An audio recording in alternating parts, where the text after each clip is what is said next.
the beginning, there is only silence. No rush of cosmic winds, no murmur of distant galaxies, only the velvet stillness of an unlit sky. Imagine looking upward and finding nothing, not a single glimmer, not even the faintest smear of light. The heavens have vanished into an infinite black, as though the universe has closed its eyes. Then suddenly one star flares into existence. Another follows and another, until a river of fire spills across the darkness. It is as if the cosmos has been waiting, holding its breath for the moment you chose to look. What if this is more than poetic fancy? What if the act of observing is not merely passive, but creative, summoning reality itself from the abyss? This question, ancient yet startlingly modern, lingers like the afterimage of a supernova. From the earliest myths to the frontiers of quantum physics, humanity has wrestled with the same tantalizing suspicion. The world we inhabit might not exist in the way we assume. Long before the language of laboratories and equations, philosophers stood beneath these same mysterious skies and wondered whether the universe needed them to be known. Plato imagined that beyond the flickering shadows of perception lay a realm of perfect forms, eternal and untouched by mortal senses, yet only accessible through the mind's gaze. Centuries later, in the quiet studies of the Enlightenment, George Berkeley would dare to say what many only whispered: to be is to be perceived. Reality, he claimed, does not float aloof and independent. It is inseparable from the act of awareness itself. For millennia, these ideas belonged to the realm of metaphysics, fascinating, yes, but speculative, unanchored by proof. The physical world seemed to laugh at such delicate theories.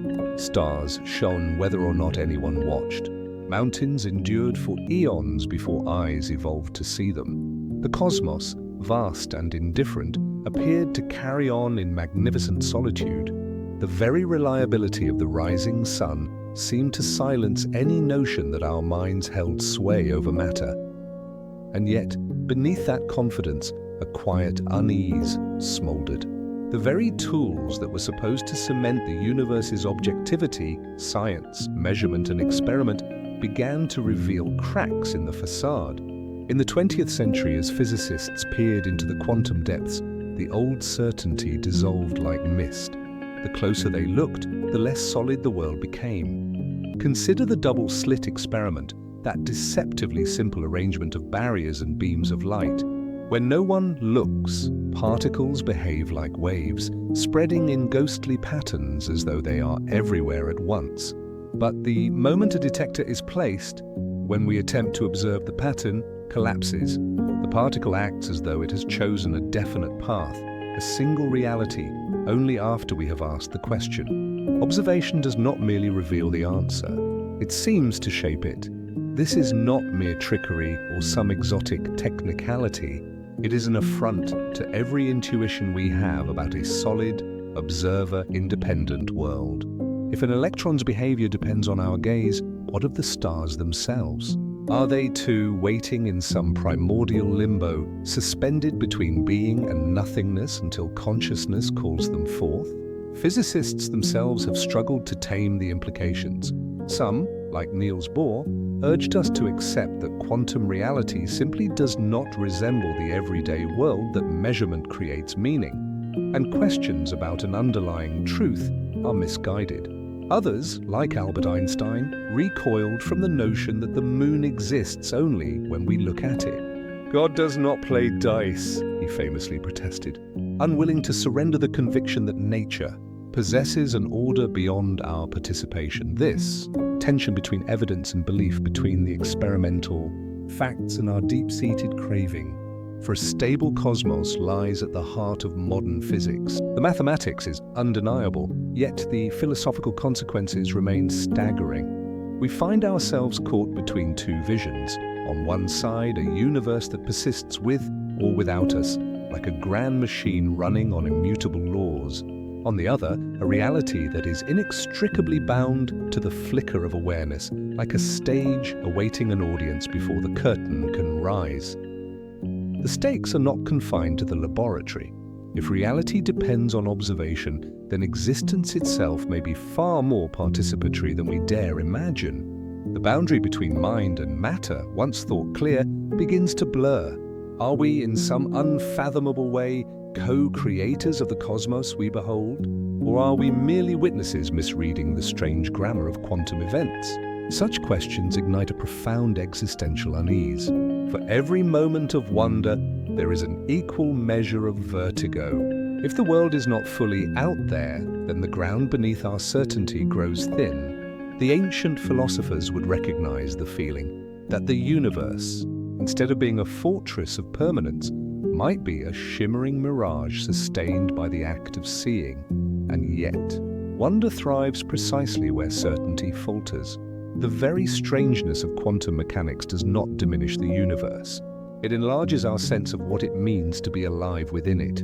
It invites us to stand again beneath the night sky, aware now that even the glittering constellations may harbor mysteries deeper than light years can measure. So we arrive at a crossroads where intuition collides with revelation. Our senses insist on a stable, mind-independent reality. Our science whispers something more unsettling, that the fabric of existence may quiver in response to the mere presence of an observer. Between these two truths, between the comfort of the familiar and the shock of the unknown, lies the greatest enigma of all, a universe that may, in some unfathomable way, wait to be seen.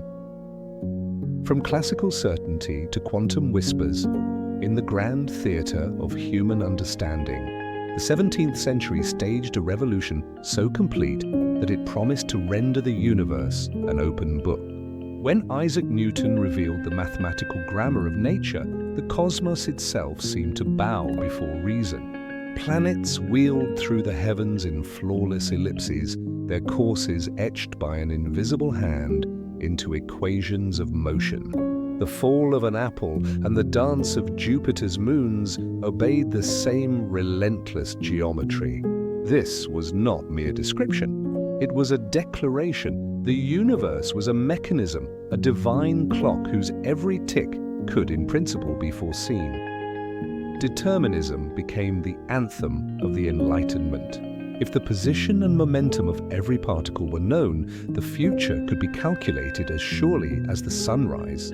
Pierre-Simon Laplace later gave this dream its most audacious voice, imagining an intellect vast enough to know every force and every motion. To such a mind, he claimed, the future and the past alike would be laid bare with no uncertainty, no mystery, only the crisp inevitability of cause and effect. Time itself felt less like a river of surprises and more like a perfectly mapped railway, where each station was fixed long before the train began its journey. By the 19th century, this vision of a clockwork cosmos had become more than a scientific paradigm. It was a cultural certainty. Engineers built bridges and steam engines confident that nature's laws would never waver. Mathematicians sharpened the tools of analysis as though reality itself were an elegant theorem awaiting solution. Even Albert Einstein, the future iconoclast, was initially steeped in this tradition. To him, the universe resembled a grand symphony, its harmonies written in the precise language of mathematics. God does not play dice, he would famously say, revealing not only a personal conviction but the philosophical heartbeat of classical physics itself. Yet beneath this proud architecture, faint tremors stirred. The first crack came from an unlikely source, the glow of heated metal. At the dawn of the 20th century, Max Planck confronted a puzzle known as the blackbody problem. Classical physics predicted an ultraviolet catastrophe, an infinite outpouring of energy at high frequencies, a result absurd on its face. To rescue the equations, Planck proposed a daring hypothesis. Energy could not vary smoothly but must arrive in discrete packets, later called quanta. He regarded it as a mere mathematical trick, yet the seed had been planted. Nature, it seemed, might be granular at its core. Soon after, Einstein extended this heresy. Explaining the photoelectric effect, he treated light itself as if it were composed of quanta photons capable of knocking electrons free from metal. With one stroke, the neat wave picture of light fractured. Light behaved both as an undulating field and as a shower of particles. The elegant clockwork began to whisper secrets it had never admitted. The universe could wear two faces at once. If Planck and Einstein were reluctant revolutionaries, Niels Bohr was an architect of the new order. In 1913, he proposed a model of the atom where electrons leapt between discrete orbits, emitting or absorbing quanta of energy. The rules of this atomic ballet defied classical expectation. Electrons did not spiral into the nucleus as Newton's gravity would demand. They lingered in allowed orbits as if by cosmic decree. Reality was no longer a smooth continuum but a staircase of sudden jumps. As experiments multiplied, the whispers grew louder. Electrons sometimes acted like particles, at other times like waves. Double-slit experiments revealed an eerie interference pattern, even when electrons were fired one at a time, as if each electron traversed both slits simultaneously, consulting some invisible probability field. Werner Heisenberg distilled the unease into his uncertainty principle. Position and momentum cannot be known with unlimited precision. This was no mere limitation of our instruments. It was a statement about nature itself. The dream of Laplace's omniscient intellect evaporated. The universe would not be pinned down. The contrast with classical certainty could not be starker.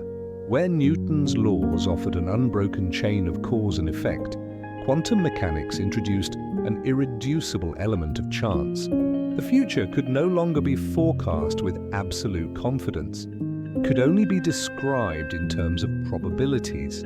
Schrödinger's wave equation gave the mathematics of these probabilities, but even Schrödinger himself was troubled. His famous thought experiment of a cat suspended between life and death was less a celebration than a protest, a plea to confront the absurdity of a world where reality seemed to blur until observed. Einstein, steadfast in his realism, resisted the quantum tide. He and his collaborators posed the EPR paradox, arguing that the theory must be incomplete, that hidden variables must restore order to the chaos. But decades later, experiments inspired by John Bell would show that any such hidden variables could not preserve the classical picture without contradicting observed facts. Nature, it appeared, was stranger than even Einstein feared. For centuries, science had promised a universe as transparent as glass, each event the inevitable consequence of what came before. Now the glass had clouded. Cause and effect, once twin pillars of understanding, wavered like mirages. The cosmos no longer resembled a perfect clock, but a vast and murmuring sea of possibilities, where observation itself played a creative role.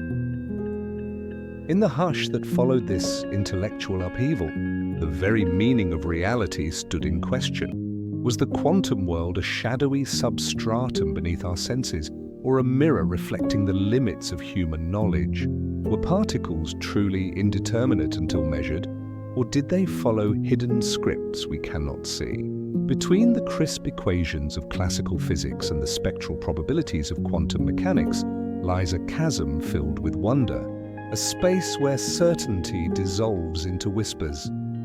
The double-slit drama imagine. A single flicker of light, the soft click of a lab switch, and a beam of electrons set loose toward a thin metal plate. Two narrow openings slit so fine they could slice a strand of hair and wait like silent gatekeepers. On the far side, a phosphorescent screen stands ready to catch the travelers. It is an experiment so simple a high school laboratory could host it, and yet it holds the power to unravel our most stubborn ideas about reality. At first glance, the setup feels almost innocent. Particles fired like bullets toward two doors. Our expectation is obvious. Each electron should pass through one slit or the other and mark the screen with two tidy clusters. Classical intuition has trained us well.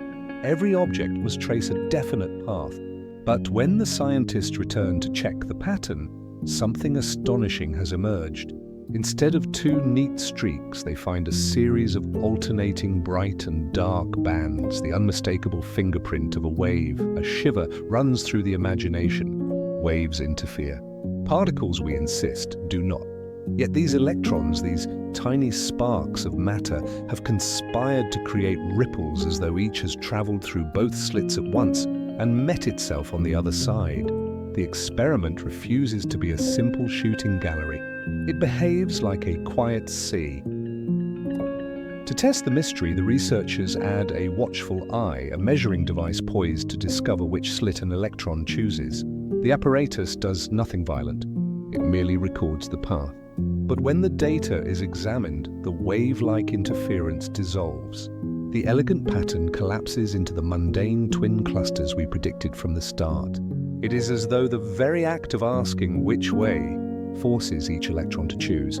The cosmos shrinks from its own dance the instant we look. This is the double-slit experiment, repeated countless times since the early 20th century, each repetition a quiet rebellion against common sense.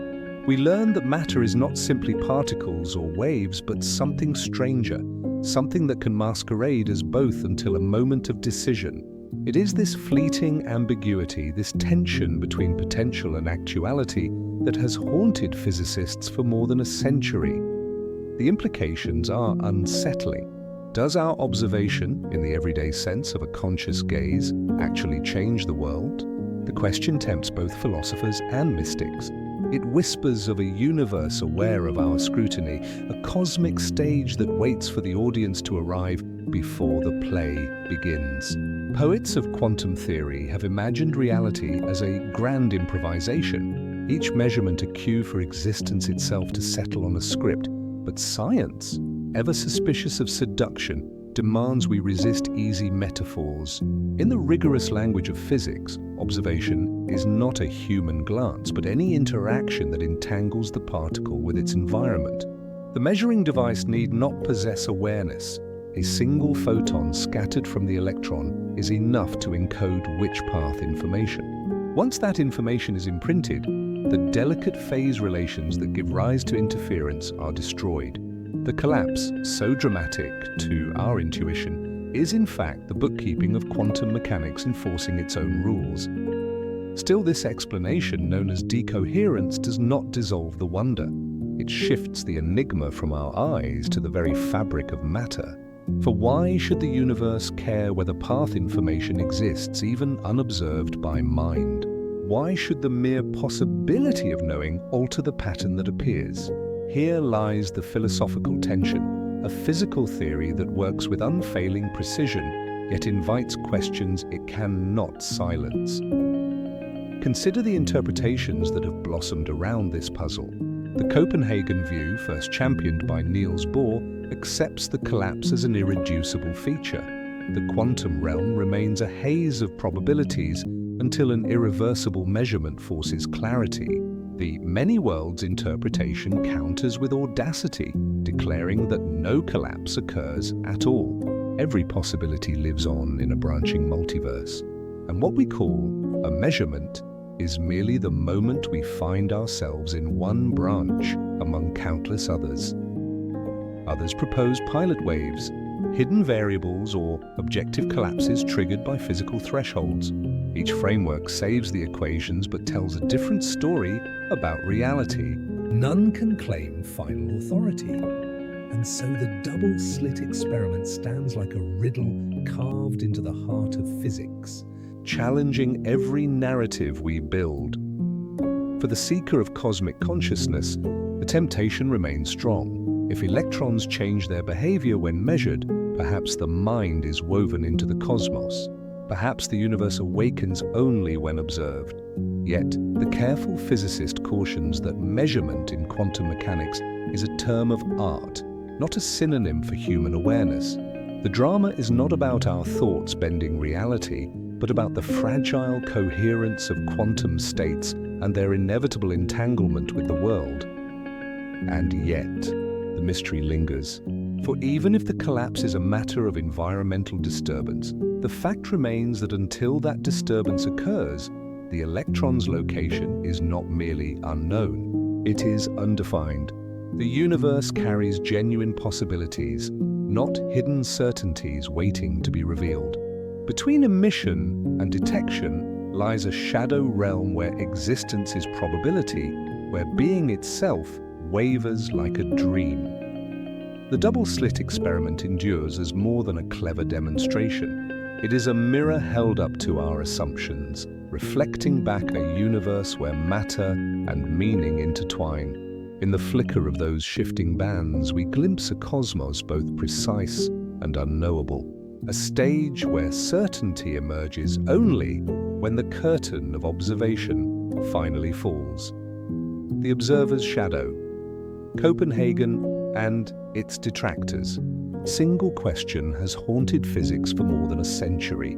Does reality exist before we look at it, or does our very act of observation summon it into being? This is the riddle at the heart of quantum theory, and nowhere is it more sharply framed than in the famous Copenhagen interpretation. When Niels Bohr and Werner Heisenberg proposed their vision of quantum mechanics in the 1920s, they were not merely writing equations. They were declaring a revolution in our understanding of what is. Their central claim was both bold and unsettling. At the deepest level, nature does not have definite properties until they are measured. The quantum world, they argued, is not a collection of tiny billiard balls waiting to be discovered. It is a shimmering cloud of probabilities. Until an observation is made, an electron is not here or there. It is a haze of possibilities described only by the mathematical language of the wave function. Measurement collapses that haze into a single reality. For Bohr, this was not a philosophical indulgence, but a necessary recognition of how science must deal with the world. He insisted that physics is about what we can say about nature, not about uncovering some ultimate hidden essence. Reality, in Bohr's view, is inseparable from the act of describing it. The apparatus of measurement, our experiments, our observations, do not merely record what is there. They help define what can be meaningfully said to exist. This pragmatic stance shocked many of Bohr's contemporaries.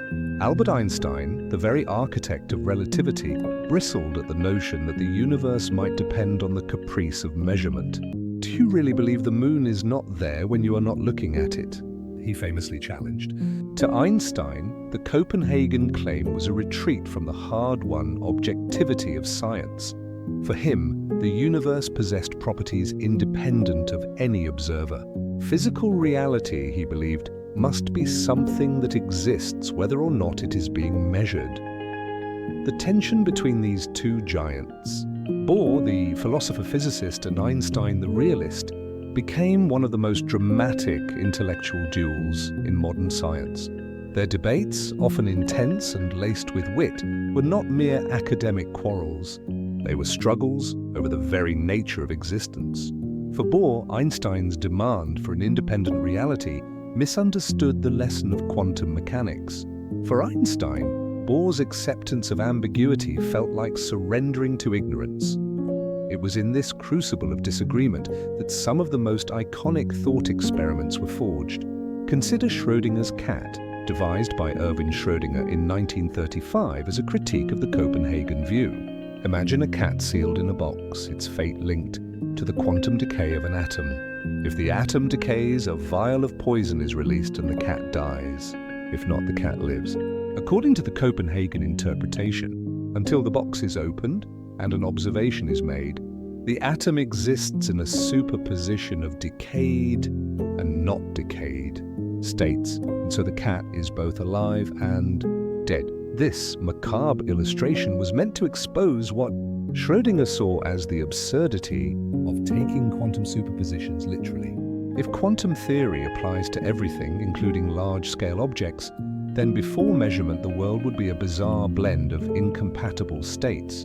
Bohr countered that the thought experiment did not reveal a flaw in quantum mechanics, but rather underscored the limits of classical intuition. The boundary between observer and observed, he argued, is not a fixed wall but a conceptual necessity. We must draw a line somewhere in order to speak meaningfully about outcomes. Einstein pressed further.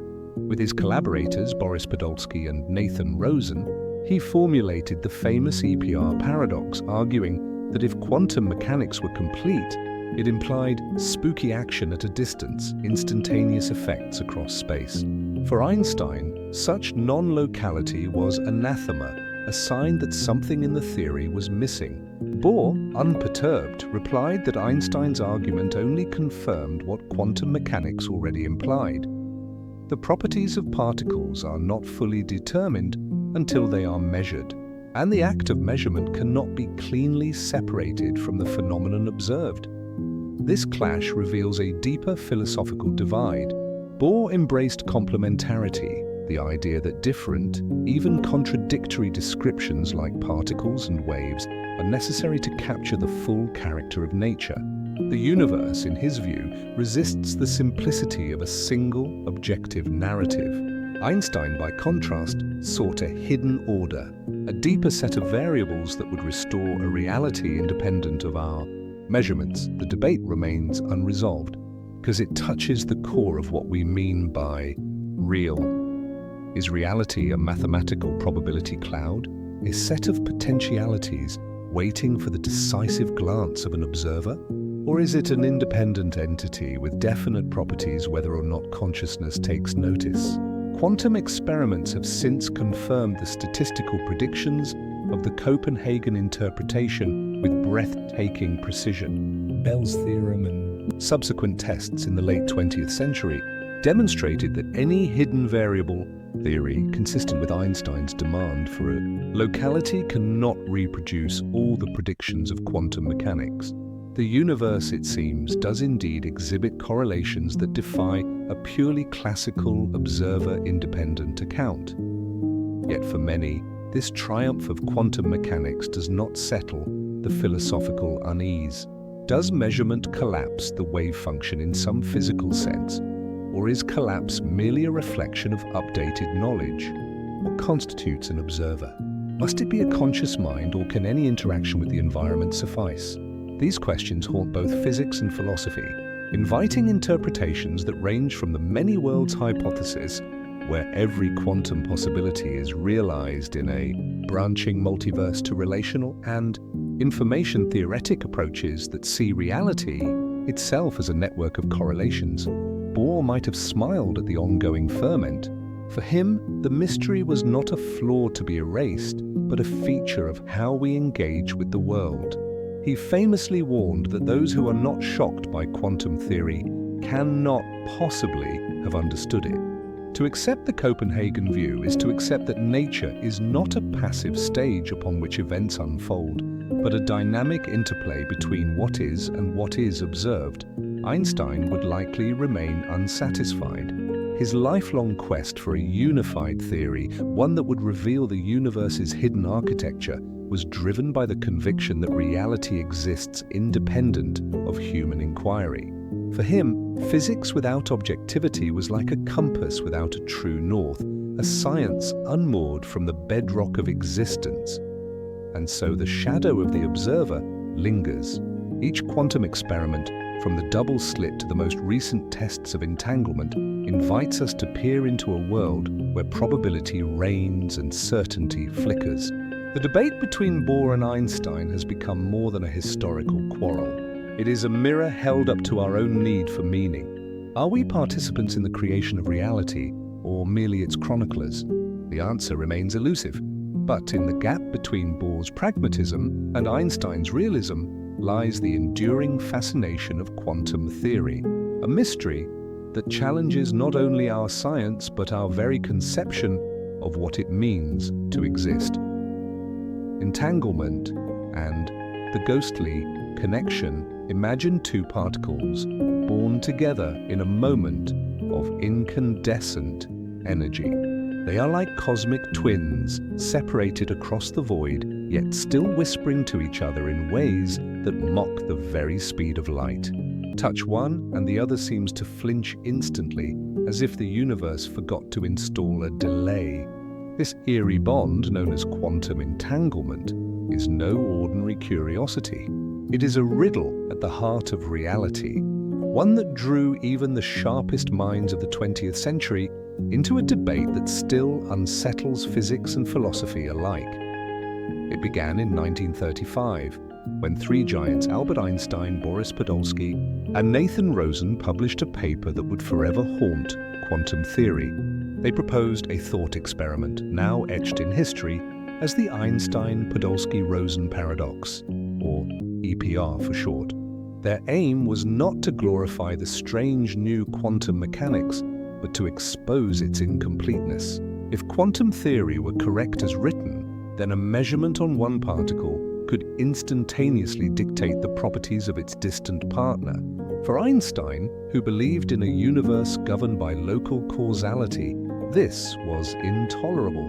He famously called it spooky action at a distance, a phrase that still echoes whenever entanglement is mentioned. Einstein and his colleagues argued that quantum mechanics must be leaving out hidden variables that would restore the reassuring order of cause and effect. For them, reality had to be objective and separable. The world, they insisted, does not dissolve into a dream when no one is looking. If a particle has a property, it must have it whether or not we measure it. The alternative reality springing into existence only when observed was unthinkable. Yet the mathematics of quantum theory suggested otherwise, hinting that the very act of observation might weave the fabric of what is real. For decades, this debate simmered without decisive evidence. Quantum theory predicted correlations between entangled particles, but no experiment could cleanly rule out the existence of hidden variables. Then in the 1960s, the Irish physicist John Bell quietly changed the game. Bell derived a set of inequalities mathematical constraints that any theory based on local hidden variables must obey. If experiments showed that these inequalities were violated, then nature itself would be siding with quantum mechanics, revealing a deeper connectedness that classical intuition could not tolerate. What followed was nothing short of a slow-motion scientific drama. In laboratories across the world, physicists designed ever more sophisticated tests of Bell's inequalities. The earliest experiments by Alan Aspect and his team in the 1980s produced results that startled even seasoned researchers. The correlations between entangled photons were stronger than any local hidden variable theory could allow. Subsequent tests closed every conceivable loophole: distance, timing, detection efficiency, and the verdict only grew firmer. Again and again, nature violated Bell's inequalities. The implications are staggering. If these experiments are correct, the universe does not respect locality in the way Einstein envisioned. Distant events can be linked in a manner no signal or classical influence can explain. Two particles, light years apart, behave as if they share a single, indivisible state. In the language of quantum physics, their wave functions are entangled. In the language of human wonder, they are bound by a ghostly connection. It is as though space itself cannot sever the unity they possess. Yet even in the face of such evidence, the meaning of entanglement is far from settled. Some physicists embrace it as proof that separateness is an illusion, that reality, at its most fundamental, is a seamless whole, where distance is secondary to a deeper unity. Others caution against leaping into metaphysics. They remind us that quantum theory, for all its predictive power, is a tool for calculating probabilities, not a final revelation of the nature of being. Hidden variable theories have not disappeared. The most notable, Bohmian mechanics, proposes that particles do have definite properties guided by a pilot wave, an unseen order that orchestrates their motion. This theory sacrifices Einstein's cherished locality, but preserves a kind of objective reality. Particles are always there, whether or not we look. For its supporters, Bohm's vision restores a sense of intelligibility to the quantum world, proving that mystery need not mean chaos.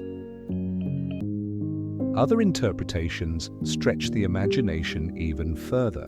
The many worlds interpretation suggests that every quantum event spawns countless branching realities, each one as real as our own. In this view, entanglement is not spooky communication, but the natural overlap of parallel worlds. Still others point to the possibility that space and time themselves are emergent, that entanglement is not merely a feature of the universe, but its very scaffolding. Recent work in quantum gravity hints that the geometry of space-time might literally be woven from entangled relationships, a vision where the cosmic web is not a metaphor, but a fundamental construction. Between these perspectives lies a tension that continues to define modern physics, the contrast between evidence and interpretation. the experiments are unambiguous, Bell's inequalities are violated, non-local correlations exist. But what these correlations mean remains elusive. Are we glimpsing a universe where information transcends the light barrier, or merely confronting the limits of classical concepts like space and cause? The line between science and speculation blurs, and in that twilight, the mystery deepens. For Einstein, the discomfort would have been acute. He sought a cosmos where reality was lawful and comprehensible, where every effect had a local cause. Yet the quantum world resists such neat boundaries. Entanglement forces us to reckon with a kind of unity that no classical picture can capture. It challenges the intuition that objects are separate, that here and there are distinct. In doing so, it invites us to question whether the very notion of separateness is a convenient fiction. This is not merely a technical puzzle for physicists. It is a philosophical provocation, a call to rethink the nature of reality itself. If entangled particles remain connected across vast distances, perhaps our everyday sense of isolation between mind and matter, self and cosmos, is likewise an illusion. The quantum world whispers that the universe may be far more intimate than we imagine, its fabric threaded with connections that defy the boundaries of space and time. Such thoughts can feel both exhilarating and unsettling. They remind us that our most cherished categories, objectivity, locality, even reality, are not the final word. The experiments have been spoken, the correlations are real, but the story they tell remains open, a mystery that continues to haunt the intersection of physics and philosophy, daring us to wonder what connectedness truly means. Beyond Copenhagen, many worlds, pilot waves, and more. The Copenhagen interpretation once stood like a monument in the landscape of 20th century physics, an elegant if unsettling compromise between mathematics and mystery. But as the decades passed, the very questions it sought to silence grew louder. Physicists, philosophers, and restless dreamers refused to accept that reality blinks into existence only when observed. Out of this tension emerged a set of daring alternatives, each offering a different escape from the riddle of the quantum world, each opening a door to its own labyrinth. Consider first the audacious vision of Hugh Everett III, whose 1957 thesis proposed what would later be known as the many worlds interpretation. Everett rejected the notion that the wave function, the shimmering mathematical entity describing all possibilities, collapses when someone looks. Instead, he suggested that every quantum event splits the universe. Every outcome happens somewhere. When a single electron chooses a path, the cosmos forks. When you make a decision, infinite versions of you awaken across an endless multiverse. To Everett, this was not fantasy, but a direct reading of Schrödinger's equation. The mathematics already contained all realities, so why invent an arbitrary collapse? It is a breathtaking answer to the observer problem. No longer does reality depend on the act of measurement. The wave function never collapses because every possibility exists. Yet this grandeur carries an existential price. If every outcome happens, what does it mean to choose? Are we singular beings or a cloud of divergent selves? Philosophically, many worlds forces us to confront a vertigo of identity. For some, it is the purest expression of scientific realism. The equations are true, and reality must match them, no matter how extravagant. For others, it is a reckless inflation of ontology and infinite extravagance to avoid the discomfort of collapse. Critics point to the problem of probability. If all possibilities occur, what does it mean to speak of chance? When we say an electron has a 50% chance of being here or there, how do we recover that familiar language if every branch is equally real? Everett's defenders reply with the subtle mathematics of decision theory and subjective probability, but the debate remains alive. The multiverse may elegantly sidestep the observer, but it leaves us with a universe, or rather, universes whose sheer abundance defies comprehension. If Everett's cosmos feels like an infinite garden of forking paths, Louis de Broglie and later David Bohm offer something more grounded yet no less radical. The de Broglie-Bohm pilot wave theory, often simply called Bohmian mechanics, reimagines the quantum world as one of hidden determinism. Here, particles always possess definite positions, gliding along trajectories guided by an invisible wave. The so-called pilot wave, described by the same Schrödinger equation that haunts Copenhagen, orchestrates their motion with delicate precision. In Bohm's vision, there is no need for a mysterious collapse. The wave function never dies. It acts as a real physical field steering each particle's path. Measurement reveals not a conjured reality, but a pre-existing configuration. The observer is demoted from cosmic conjurer to mere witness. For those weary of quantum indeterminacy, Bohm's theory restores an almost classical order, a universe where causes lead to effects, where randomness hides in our ignorance, not in nature itself. Yet Bohmian mechanics demands its own philosophical courage. The pilot wave is non-local. To guide a particle here, it must instantaneously know the configuration of particles everywhere. Einstein once recoiled at such spooky action at a distance, yet Bohm embraced it. Non-locality is not a flaw but a feature. It fits the strange correlations seen in Bell's experiments, but it stretches our intuitions about space and time. If information can leap across the cosmos without delay, what becomes of relativity's cosmic speed limit?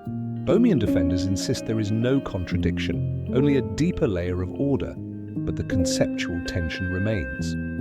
Moreover, the pilot wave theory hides its determinism beneath an epistemic veil. Although the particle paths are definite, we can never know them with infinite precision. The quantum probabilities of standard physics re-emerge as a measure of our ignorance. The theory rescues causality, but at the cost of introducing an invisible guiding field and a global connectedness that borders on the metaphysical. For some, this is a small price for clarity.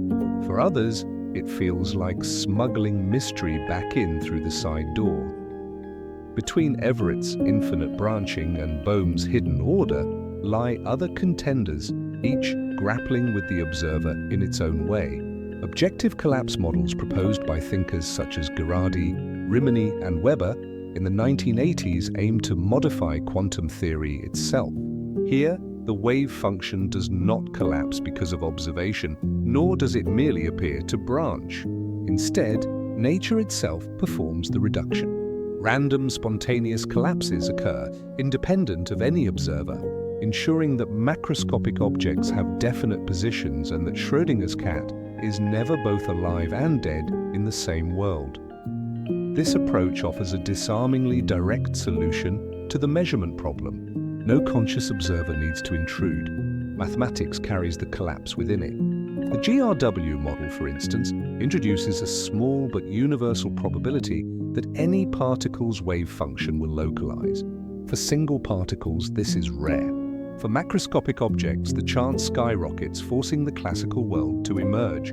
Reality, in this view, is objective and self-correcting. Yet objective collapse models must pay their own philosophical toll. They deliberately break the unitary deterministic evolution that makes quantum theory so successful. To add collapse terms is to tamper with a framework that has survived every experimental test. And the new parameters, how often collapses occur, and how strong they are, must be chosen with almost aesthetic delicacy to avoid contradicting known physics. Some find this ad hoc, an engineered fix rather than a natural insight. Others see it as the only honest way to acknowledge that something truly novel happens when quantum possibilities become actual facts. These competing visions are not merely technical disputes, they are philosophical provocations. Everett challenges us with a reality so vast that every possible history unfolds. Bohm invites us to trust in hidden variables and a web of instantaneous connections. Collapse models ask us to accept a universe that occasionally, spontaneously, chooses. Each seeks to dissolve the observer's privileged role to show that reality does not wait for human eyes. And each in turn reveals new enigmas: identity without uniqueness, determinism without locality, randomness without observers. Science thrives on such tensions. The mathematics of quantum theory is a single, dazzling melody, yet its interpretations are like different lyrics sung to the same tune. Each lyric captures a different mood: the infinite exuberance of many worlds, the quiet determinism of pilot waves, the abrupt finality of objective collapse. None has one universal acceptance. Each carries explanatory power and philosophical cost, like light refracted through a prism, bending the same reality into colors of meaning. What we learn from this kaleidoscope is that the question of consciousness and reality cannot be settled by equations alone. Physics gives us the formal grammar of the universe, but meaning, the question of what it is all like, remains elusive. These interpretations are mirrors, and in them we see not just electrons and waves, but our own struggle to understand existence itself. Every attempt to escape the observer only reminds us that we are inescapably part of the mystery, our own awareness reflected in the very fabric we seek to describe. As we stand among these competing visions, we glimpse the profound truth. Reality is not a simple story waiting to be told. It is a hall of mirrors, each interpretation refracting consciousness and the cosmos in a different light, inviting us deeper into the infinite puzzle. The measurement problem. And the mind, what does it truly mean to measure the quantum world? At first glance, the question seems almost childishly simple. A measurement, we might say, is merely an observation, a reading on a dial, a flash of light on a detector screen. Yet within the subatomic theatre, this simple act fractures into one of the most profound puzzles of modern science. For at the heart of quantum mechanics, mathematics describes waves of probability, elegant and continuous until the very moment of measurement. Then, as if startled by our attention, these probabilities appear to collapse into a single, concrete outcome. Why? What exactly forces the universe to choose? Physicists call this enigma the measurement problem, and it is not merely a technical glitch. It is a philosophical riddle that threatens to blur the line between the physical and the mental. For decades, the standard quantum formalism has worked with unerring accuracy, predicting experimental results with a precision that outshines every rival theory. Yet it does not tell us how or why a measurement produces a definite reality. Does the wave function of the mathematical object describing quantum possibilities collapse because something in the physical apparatus interacts with it? Or is the presence of a conscious observer somehow essential? Consider the celebrated thought experiment known as Wigner's friend. In this scenario, a scientist, Wigner's friend, performs a quantum measurement inside a sealed laboratory. Outside, Wigner himself waits, unaware of the outcome. From Wigner's perspective, the entire laboratory, friend and all, remains in a superposition of possible outcomes until he himself opens the door and looks inside. But from the friend's perspective, the measurement has already been made. The outcome is definite. Whose reality counts? Does the wave function collapse when the friend observes the result, or only when Wigner does? The paradox deepens. If consciousness is required for collapse, does that mean the friend's awareness is enough? Or must some higher-level consciousness, Wigner's own, or perhaps something cosmic, step in to seal reality's fate? Such questions once sounded almost mystical, and many physicists instinctively recoil from them. Yet the measurement problem refuses to be banished by mere discomfort. Some interpretations of quantum mechanics attempt to dissolve the mystery by rejecting collapse altogether. Decoherence theory, for example, argues that when a quantum system interacts with its environment, air molecules, photons, even the measuring apparatus itself, the fragile superpositions spread out and effectively become classical. The system's quantum coherence leaks into countless microscopic degrees of freedom, making interference effects practically impossible to observe. From our macroscopic perspective, this looks like collapse. But, as critics point out, decoherence does not by itself explain why only one outcome is actually realized. It describes why alternatives no longer interfere, not why one specific alternative becomes our experienced reality. Other interpretations push even further into the realm of bold speculation. Some philosophers and physicists have wondered whether the mind plays a unique role in the quantum drama. The Hungarian-American physicist Eugene Wigner, who posed the famous friend scenario, openly entertained the idea that consciousness might trigger the collapse of the wave function. He suggested that the observer's mind and immaterial awareness could be the missing piece in the quantum puzzle. For Wigner, measurement was not merely a physical interaction but an act of knowing, a meeting point between the objective and the subjective. This idea of a consciousness causes collapse interpretation remains controversial, often criticized as an invitation to mysticism, yet it refuses to disappear. Variants of it echo in modern debates about quantum cognition, a young field that explores whether quantum principles might underlie the workings of thought itself. Here, researchers study how human decision-making sometimes follows patterns reminiscent of quantum probability rather than classical logic.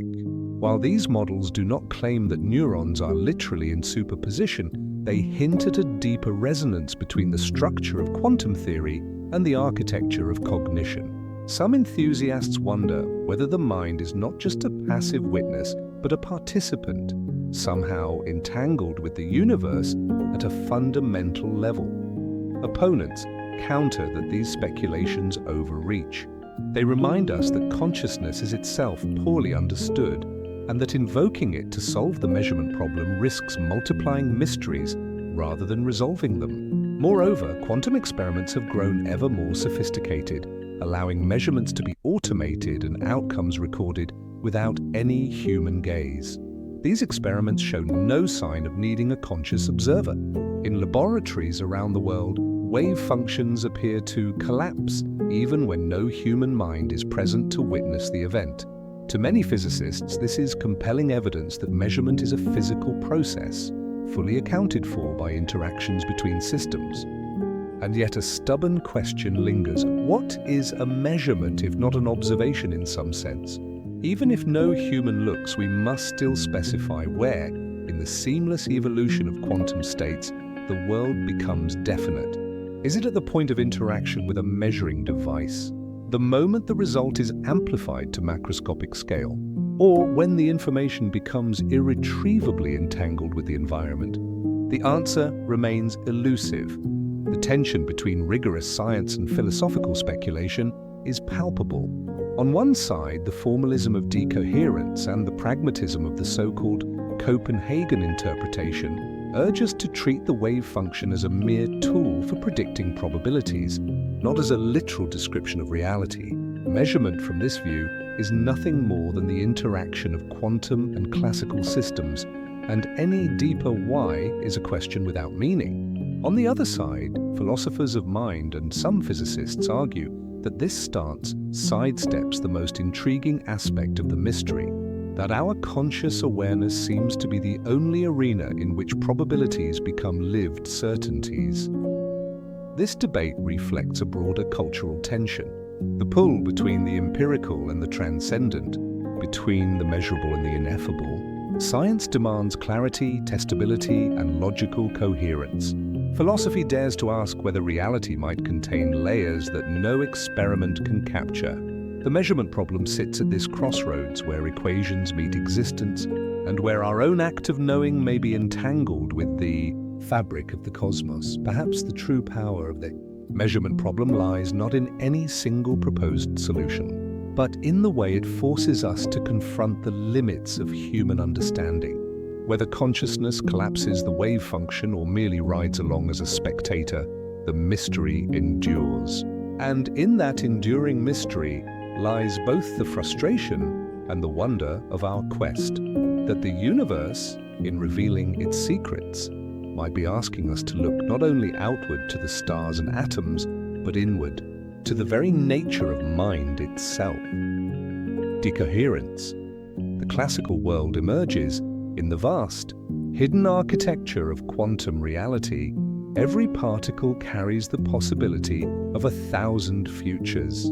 A single electron left untouched drifts as a ghostly probability cloud, a superposition of positions and momenta. Yet the world we touch, taste, and breathe into our lungs is anything but a shimmering blur of uncertainty. Apples fall, clocks tick. Galaxies wheel in stately arcs. The question that haunted physicists for a century is simple yet unnerving. How does the swirling haze of quantum possibilities congeal into the solid, dependable world of classical experience? For decades, the measurement problem loomed like a storm on the horizon. Schrödinger's cat, alive and dead in a superposed state, was no mere thought experiment. It exposed a fault line in our understanding. Quantum theory predicts overlapping realities, but our senses insist on a single outcome. The Copenhagen interpretation, championed by Bohr, waved the wand of measurement, but never quite explained what counts as an observer. Was consciousness itself the catalyst that forces the universe to choose? Many recoiled at the implication that the cosmos waits for a mind to look before it snaps into being. Into this tension stepped the concept of decoherence. In the latter half of the 20th century, physicists like H. Dieterse and Wojciech Zurek offered a strikingly down-to-earth resolution. Their insight was almost deceptively simple. No quantum system is truly isolated. Every electron, every atom, every photon is bathed in an environment of countless other particles. Even the faintest whisper of interaction, stray light, thermal vibrations, the tremor of distant molecules acts like a relentless chorus of witnesses. These uninvited onlookers entangle themselves with the system, and in doing so, they smear out the delicate quantum coherence that once allowed superpositions to persist. Imagine a single coin spinning in the void, a blur of heads and tails. Now imagine an invisible mist of air molecules brushing against it one by one. Each collision carries away a trace of the coin's quantum ambiguity until the motion collapses into the crisp certainty of a single face. The coin's collapse is not an abrupt metaphysical event, but the inevitable result of becoming entangled with the environment. The wave function has not truly died.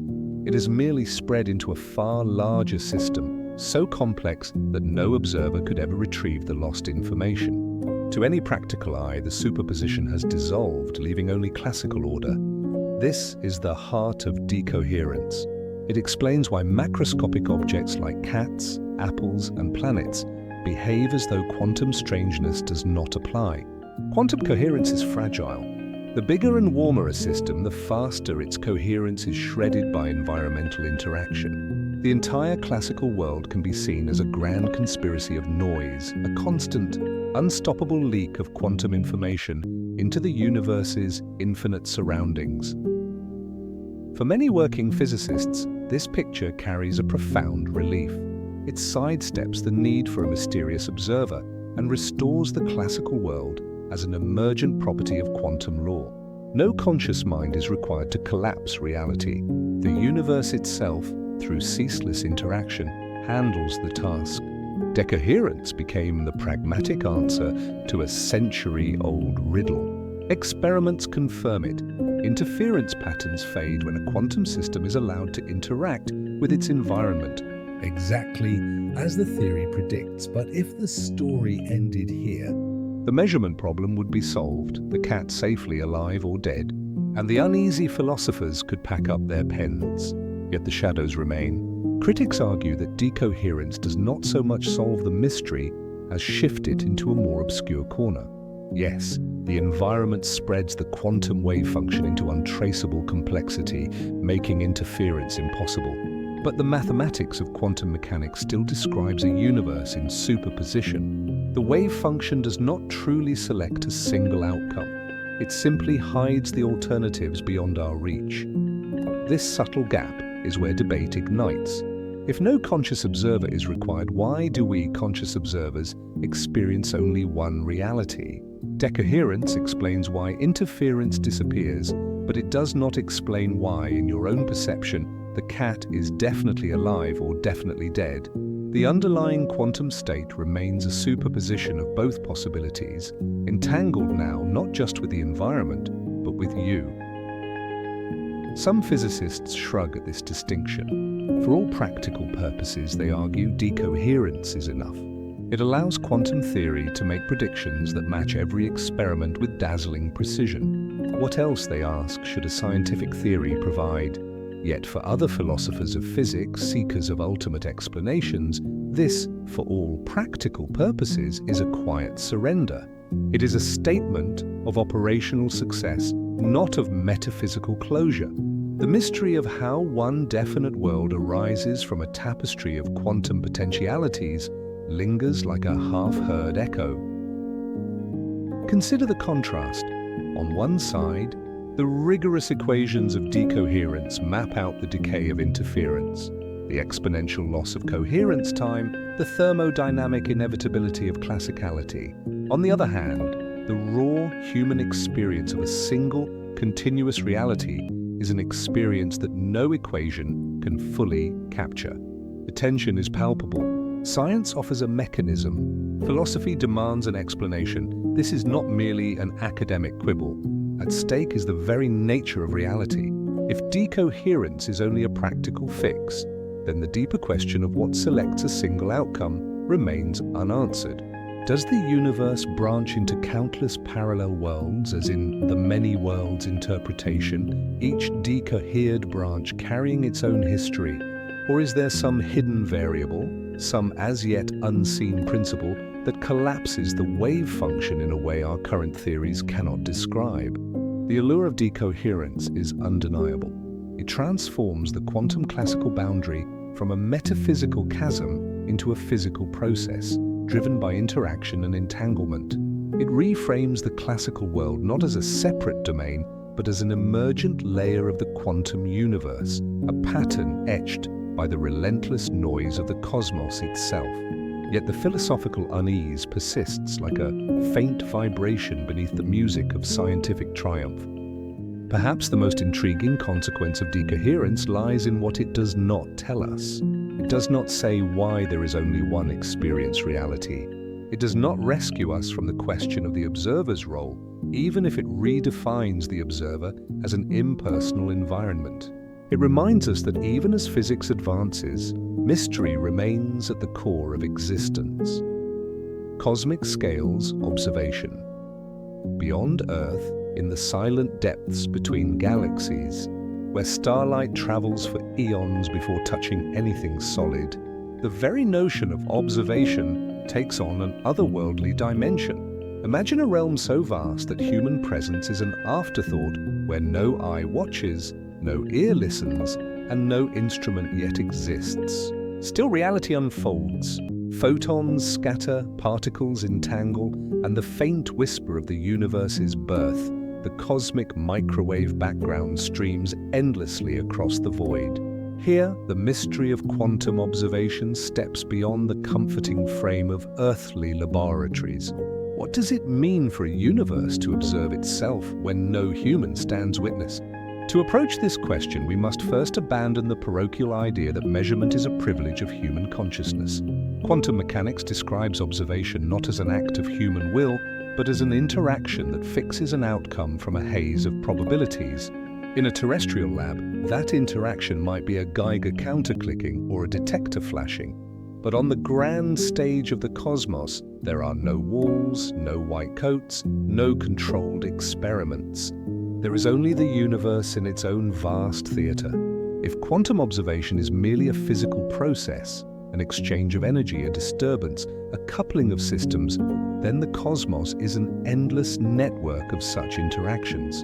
Stars collapse, atoms collide, and every photon that meets a dust grain might be a measurement written into the ledger of reality. The cosmic microwave background itself is a relic of such primordial interactions. born roughly 380,000 years after the Big Bang. When the universe cooled enough for electrons and protons to form neutral atoms, this afterglow carries the imprint of quantum fluctuations from a time even earlier, the era of inflation. These fluctuations were tiny ripples in the energy field that seeded galaxies and clusters. They are the scars of quantum uncertainty magnified to cosmic proportions, frozen into a pattern we can still measure today. When modern radio telescopes map the microwave background, they are not creating these patterns. They are decoding a record already imprinted in the fabric of space-time. Long before any mind could gaze upon it, the universe had already observed itself through the irreversible scattering of light. This raises an unsettling but exhilarating possibility.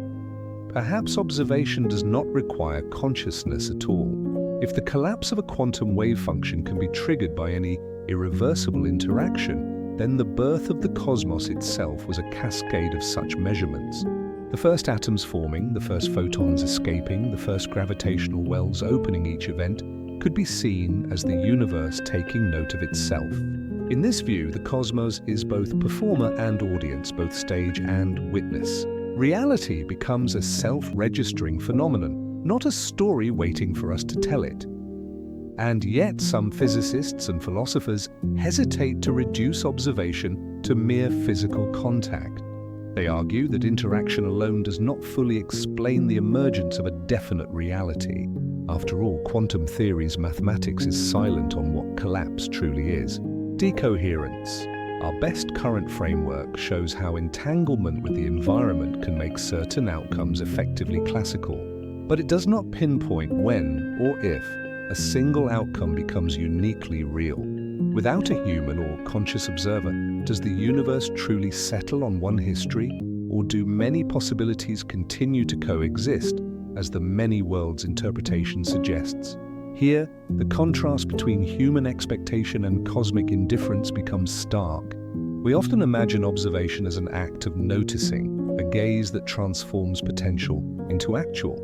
Yet the universe appears to have been weaving determinate structures long before life arose to contemplate them. Does that mean reality is fundamentally relational, defined not by minds but by the web of physical connections?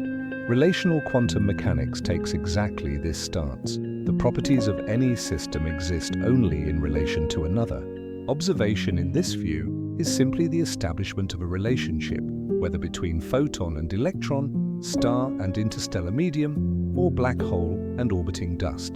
The universe, then, is a grand lattice of relations where every interaction is an act of mutual definition. Such a vision recasts the lonely immensity of space.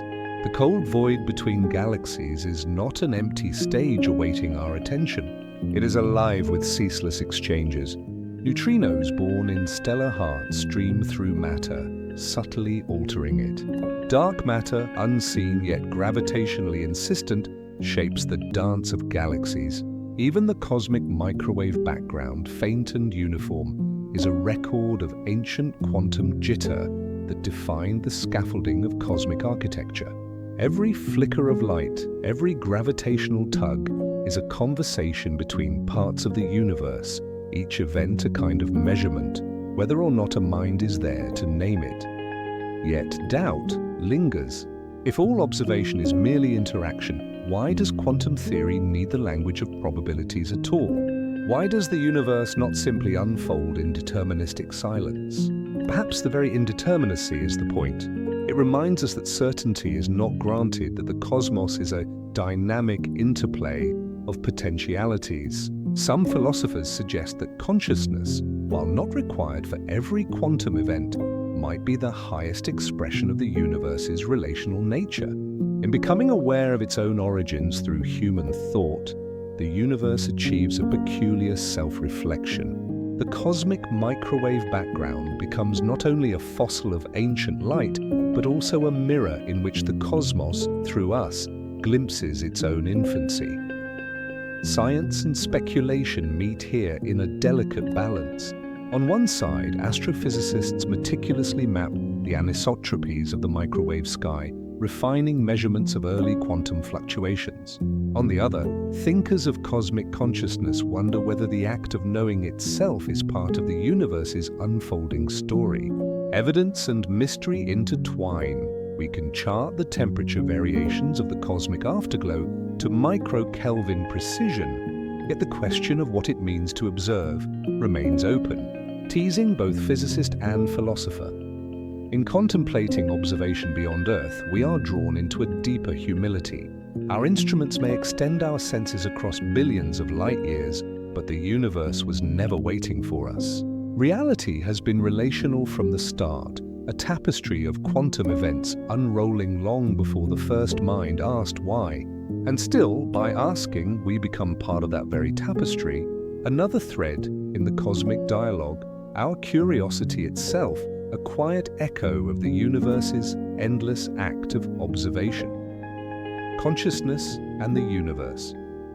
Speculative horizons. Consciousness, the ineffable spark of awareness, remains the most intimate fact of our existence, and yet the most elusive mystery in all of science. We experience it every waking moment, but try to pin it down, and it slips like smoke through clenched fingers. The universe that gave rise to galaxies, stars, and life has somehow also given rise to a self that can look back upon it, question it, even dream beyond it. What is this strange light behind our eyes? And could it be more than a fleeting byproduct of neurons, perhaps something woven into the very fabric of the cosmos? The idea is not new. Across millennia, sages and philosophers have whispered that the mind is not merely in us, but of the universe itself. Today, a surprising number of scientists and philosophers revisit these ancient intuitions, giving them modern form. One such framework is panpsychism, the bold suggestion that consciousness in some primitive form is a fundamental feature of reality. According to this view, every particle of matter carries a faint glimmer of experience. An electron's inner life may be unimaginably rudimentary, but taken together, these micro-experiences might build the richness of our own awareness, much like countless pixels form a living image. Panpsychism seduces because it elegantly dodges the so-called hard problem of consciousness, the question of how subjective experience emerges from lifeless matter. If consciousness is already intrinsic to matter, there is no need to conjure it out of a void. The cosmos in this reading is not a machine accidentally aware of itself. It is, at every scale, already tinged with subjectivity. The stars shine not just with photons, but with the possibility of experience. Yet panpsychism is not merely mystical poetry. It draws subtle strength from physics and philosophy.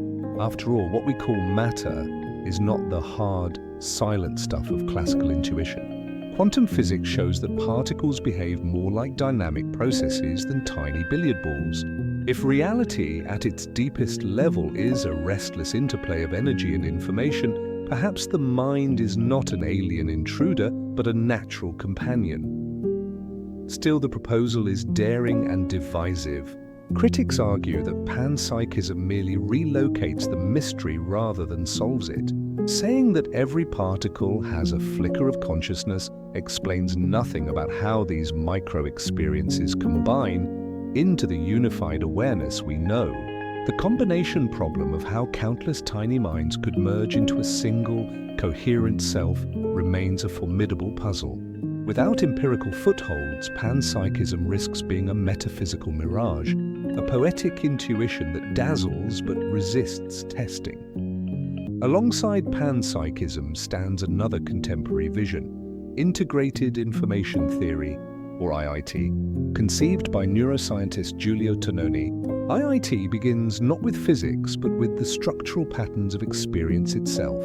It posits that consciousness corresponds to the degree to which a system integrates information, how inseparably its parts exchange and weave data into a unified whole. According to IIT, a brain generates consciousness because it forms an intricate web of cause and effect, a network whose informational shape cannot be reduced to independent fragments. This perspective invites provocative possibilities. If consciousness is tied to integrated information, then in principle any system, biological or artificial, that achieves sufficient complexity might awaken. The humming lattice of a computer network, the whispering circuitry of a future AI, or even the cosmic web of galaxies could, in some abstract sense, harbor a spark of awareness. The universe might not only be a grand stage of matter and energy, but a tapestry of informational mind. Yet again, skepticism sharpens its blade.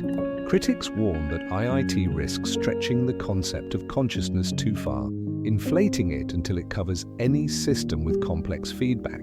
A simple photodiode or thermostat could, by IIT's measure, possess a trace of awareness, an implication some find absurd. Moreover, measuring integrated information in large systems is fraught with technical and philosophical ambiguity. Is the theory describing consciousness itself, or merely a clever metaphor for certain patterns of computation? These speculative horizons, panpsychism and IIT, stand in vivid contrast to the sturdy citadel of strict materialism. The materialist view, dominant in modern science, holds that consciousness is an emergent property of physical processes in the brain and nothing more. Neurons fire, synapses transmit, networks self-organize, and from this dance arises the feeling of self. To the materialist, there is no need to invoke universal mind or hidden sentience. Consciousness is what the brain does, an exquisite biological function evolved for survival, no different in principle from digestion or photosynthesis. Materialists point to the growing success of neuroscience, correlations between brain states and subjective reports, the ability to alter perception through drugs or magnetic pulses, and the gradual mapping of neural circuits that underlie memory, emotion, and thought. For them, mystery is not proof of magic. It is an invitation to investigate further. What appears today as an unsolved enigma may, with time, yield to empirical clarity, just as the riddle of life once yielded to the double helix of DNA. And yet here lies the tension that fuels philosophical wonder. Materialism itself does not silence the haunting question: how do electrochemical signals give rise to the redness of red, the ache of love, the private glow of being? Science can map the machinery of the brain with breathtaking precision, but the subjective character of experience, the what it is like, remains stubbornly first person. To many thinkers, this is not a technical gap, but a fundamental chasm. This chasm opens a stage where science and mysticism circle each other warily. The mystic senses that the mind is primordial, that the universe breathes consciousness as naturally as stars shine. The scientist demands evidence, wary of romantic projections.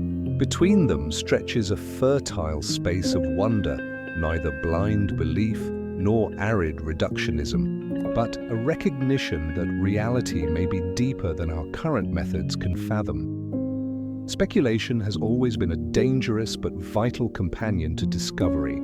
Copernicus speculated before telescopes proved the heliocentric model. Quantum pioneers dared to imagine superpositions and uncertainty before experiments confirmed them. Perhaps today's conjectures about a universal mind are the hesitant preludes to tomorrow's paradigms, or perhaps they are beautiful illusions, destined to fade like constellations in morning light. Consider the idea of a cosmic consciousness, a universal mind that pervades space and time. This notion has surfaced in mystic traditions from the Vedantic Brahman to the Stoic Logos, and in modern echoes through thinkers like Teilhard de Chardin and physicist David Bohm. Might the universe itself, with its self-organizing galaxies and life-bearing worlds, be a vast organism of awareness?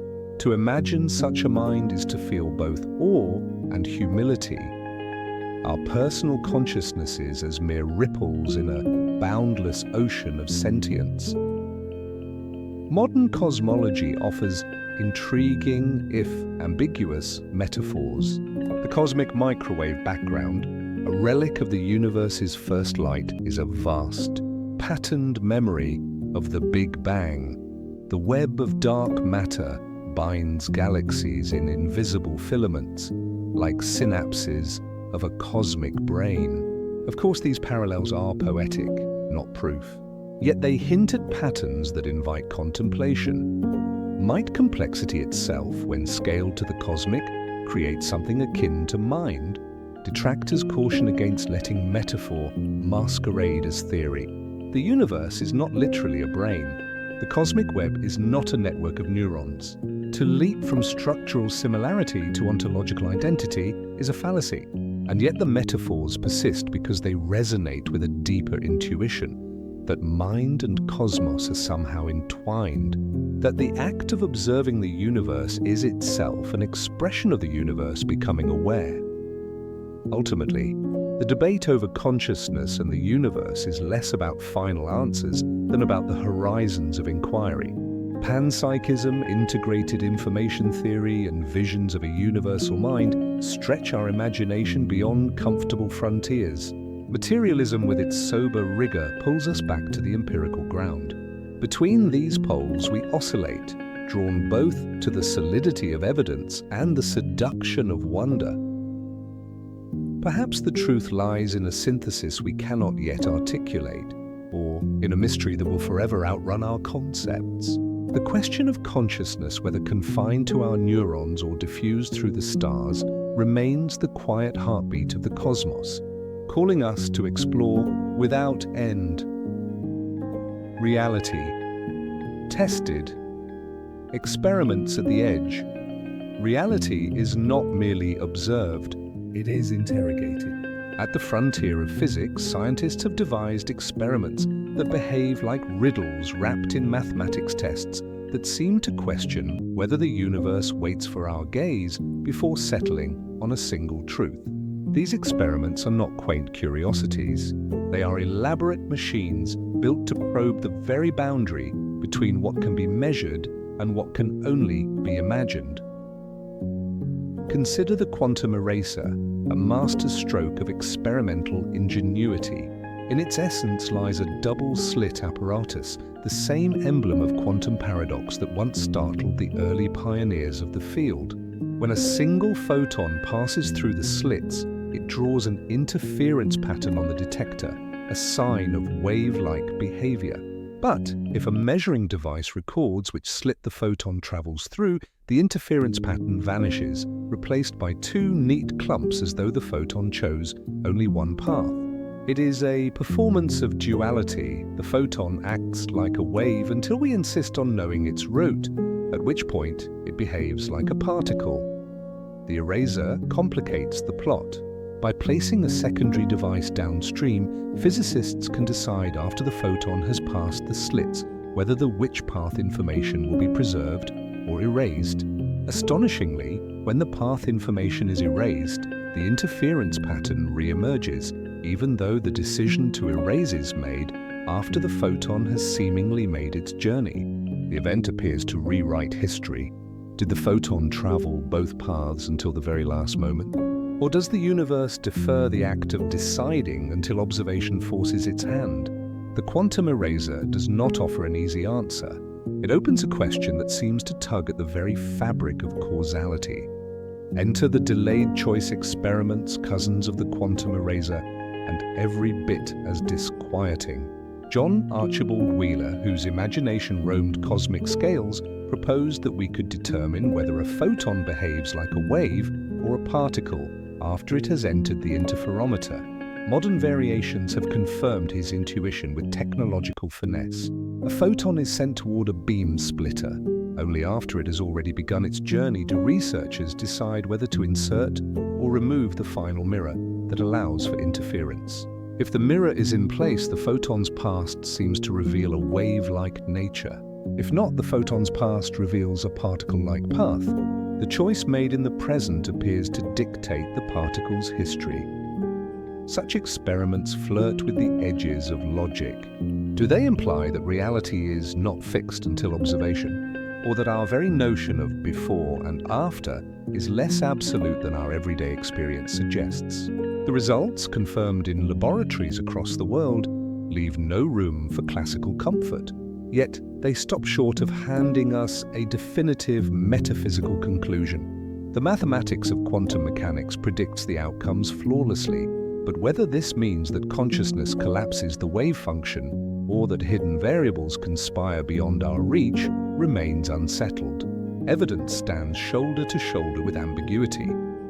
Technological advances continually sharpen the blade of inquiry. What once required delicate tabletop setups now unfolds in high-precision quantum optics laboratories where single photons can be manipulated with exquisite control.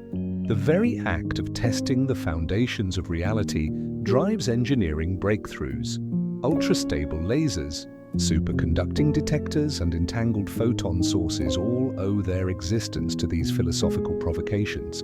In chasing the question of whether observation creates reality, we inadvertently create new tools that redefine the question itself. Perhaps the boldest frontier is the realm of macroscopic superpositions, where the strangeness of quantum mechanics is no longer confined to the microworld of photons and electrons.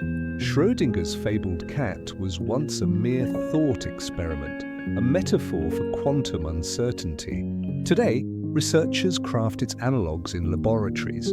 Tiny mechanical resonators, microscopic drums of silicon or aluminum, are cooled to near absolute zero and coaxed into states where they vibrate and do not vibrate simultaneously. Superconducting circuits carry currents that flow clockwise and counterclockwise at once. These are not abstractions. They are measurable phenomena, engineered and verified with painstaking precision. Each macroscopic superposition is a challenge to the classical intuition that large objects must obey classical laws. If a device comprising billions of atoms can be in two states at once, where does the transition from quantum to classical truly occur? Is there a threshold of size or complexity beyond which the universe enforces definiteness? Or is the boundary an artifact of our limited capacity to observe without disturbance?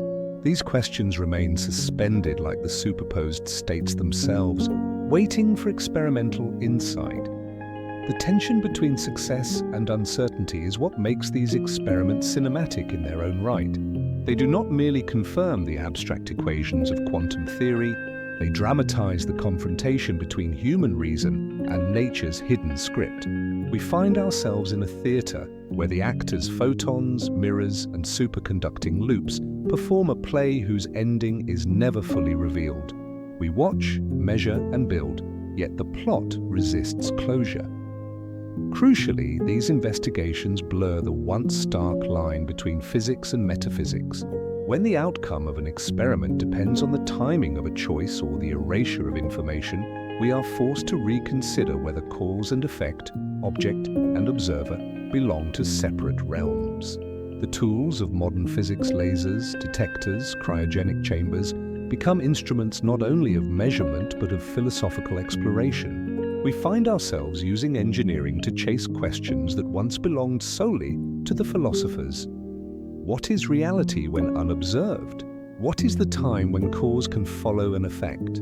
It is this relentless feedback loop mystery-provoking technology exposing deeper mystery that drives the science forward.